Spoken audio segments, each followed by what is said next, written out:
In this session, we'll cover composite filtering options.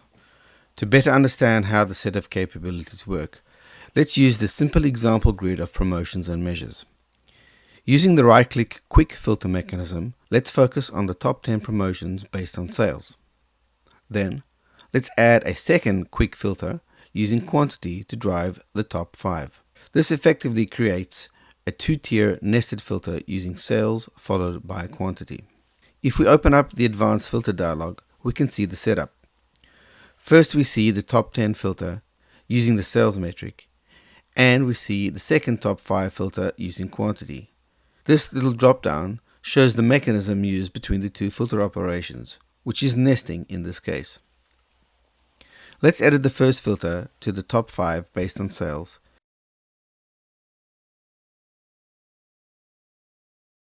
and change the second one to the bottom 5 based on quantity. This time, however, we'll choose an OR union operation so that we get the top 5 promotions based on sales or the bottom 5 promotions based on quantity. And this effectively produces a list of up to 10 different promotions. Let's change the filters to the top 7 and the bottom 7.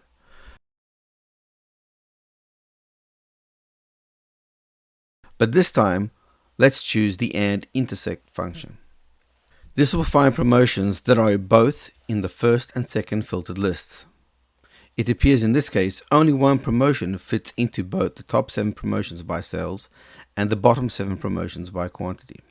Next, we're going to recreate the nesting effect we saw earlier in this demonstration.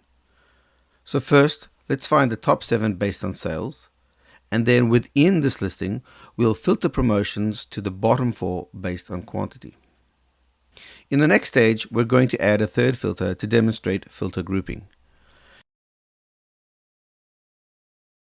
By checking these two boxes and clicking the Group button, we're going to group the two filter operations together, and then use the union operation between them. This combination filter grouping will be nested inside our first filter. So, in effect, we're going to first look for the top 10 promotions by sales. Then we are going to further filter this list by finding the list of promotions that are either in the top 3 using the happiness metric or the bottom 3 based on quantity.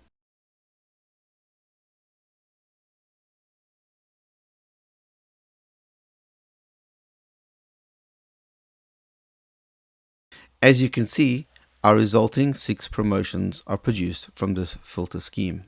We have built a fairly complex filtering mechanism without code that includes a nesting effect as well as a conjoined filter combination inside it. Finally, let's change the out operators on our filter scheme into an AND intersection.